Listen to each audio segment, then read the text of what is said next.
I need him to fix it. Okay, that's what I need. I don't know you. Terkadang balas dendam tak datang dengan teriakan, tapi dengan keheningan dan tangan yang tenang. You still there? Listen, I know my dad. Selamat datang di Cinema Tele ID, tempat di mana kita tidak sekedar menonton film, kita mengupas jiwa para tokohnya. Hari ini, kita akan menelusuri satu kisah sunyi dari seorang wanita yang tak pernah menjerit, namun memilih balas dendamnya sendiri. Ini adalah film Return to Sender yang mendapat rating 5,1/10 di IMDb. Berdasarkan dari 17.000 pengguna, sebuah film thriller psikologis yang dingin, sangat dingin. Dan ini bukan tentang keadilan, tapi tentang kontrol. It's a thing we have in common, remember? Of course I do. Film dibuka dengan memperlihatkan Miranda Wells, seorang perawat bedah profesional, cantik, elegan, dan sendirian. Ya, bisa disebut wanita idaman. Hidupnya serba teratur. Rumahnya rapi, makanannya rapi, bahkan senyumannya pun seperti sudah diukur berapa banyak kerutan yang ada di wajahnya. Namun, ada sesuatu yang aneh. Bukan dari orang lain, tapi dari dirinya sendiri. Setiap pagi ia menyeduh kopi, sama seperti editor kami. Namun Miranda dengan hati-hati, setiap langkah di dapurnya terdengar seperti prosedur operasi. Dia tidak punya banyak teman, tapi itu bukan karena dia pemalu. Dia hanya tidak percaya siapapun. Miranda punya rencana besar, yaitu pindah ke rumah baru dan memulai hidup baru. Tapi, seperti banyak orang baik dalam film psikologis, hidupnya tidak pernah berjalan sesuai rencana.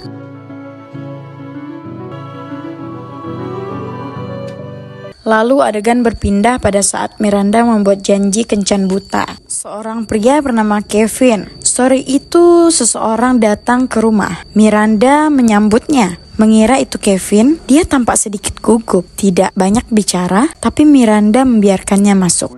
That's fine. All right, I'll just sit that right there. Okay, sure.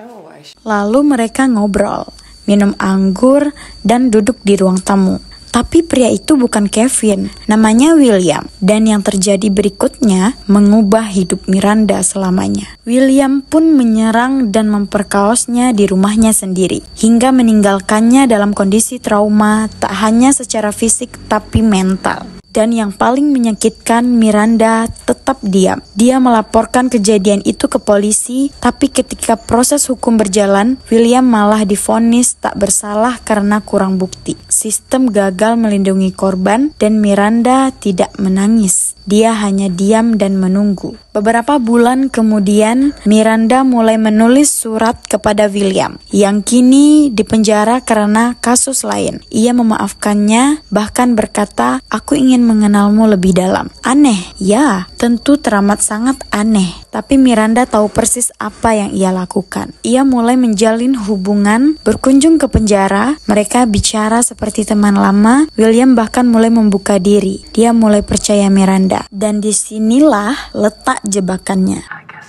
we do. Riak nan tanang membawa karam. Dalam diam Miranda memperlakukan William seolah-olah ia adalah korban sebenarnya. Dia mendengarkan kisah masa kecil William, memberikannya perhatian, bahkan menunjukkan simpati palsu. Dalam tiap tatapan matanya tak ada cinta, hanya skenario. Miranda mulai mengontrol semuanya. Dia belajar apa yang membuat William takut, marah, senang. Dia menghafal pola pikirnya dan menyimpannya seperti catatan operasi. Akhirnya William pun dibebaskan bersyarat dan Miranda mengundangnya makan malam. Dia menerima tanpa curiga, satu langkah lebih dekat ke final yang sudah Miranda tulis di pikirannya. Dan akhirnya William datang ke rumah Miranda dengan suasana rumah begitu hangat, dengan anggur dan lilin menyala, tapi di balik semua itu, sebuah perang psikologis sedang dimulai. Too sweet. No, it's perfect. Mereka berbincang dan untuk pertama kalinya William merasa diterima. Miranda muncul dengan wajah tanpa ekspresi. William mulai kehilangan kesadaran. Miranda menyuntikkan perlahan-lahan, bukan untuk membunuh tapi untuk melumpuhkan. Dia tak ingin William meninggoy. Miranda hanya ingin William sadar saat semuanya dikembalikan secara perlahan. Miranda mengoperasi bagian tubuh William tertentu hingga tak ada lagi generasi yang akan muncul. Secara medis, steril dan dingin. Tidak ada jeritan, tidak ada kekerasan, hanya proses seperti prosedur di ruang bedah.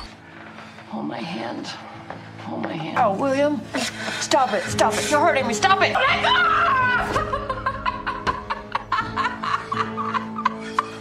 William tidak bisa bergerak, tak bisa berteriak, hanya bisa menatap mata Miranda yang kosong. Dan di sanalah dalam diam ia menyadari, aku bukan korban.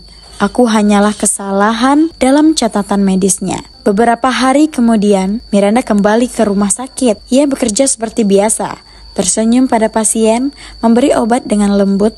Tak ada yang berubah, tak ada yang tahu. Dia mencuci tangan, melihat ke cermin, dan tersenyum kecil. Tapi senyum itu bukan tentang bahagia, itu adalah kemenangan. Miranda tidak ingin keadilan, dia hanya ingin kontrol dikembalikan. Dan dia mendapatkannya.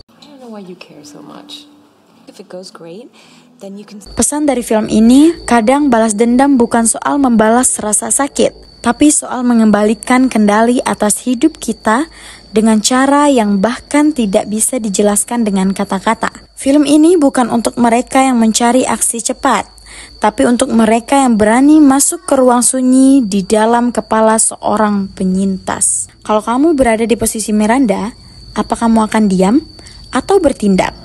Tulis jawabanmu di kolom komentar ya, karena setiap orang punya cara masing-masing untuk melindungi dirinya sendiri.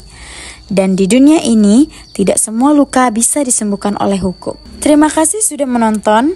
Ini adalah Cinematel ID. Cerita bukan hanya untuk ditonton, tapi untuk dipahami. Thank you for watching.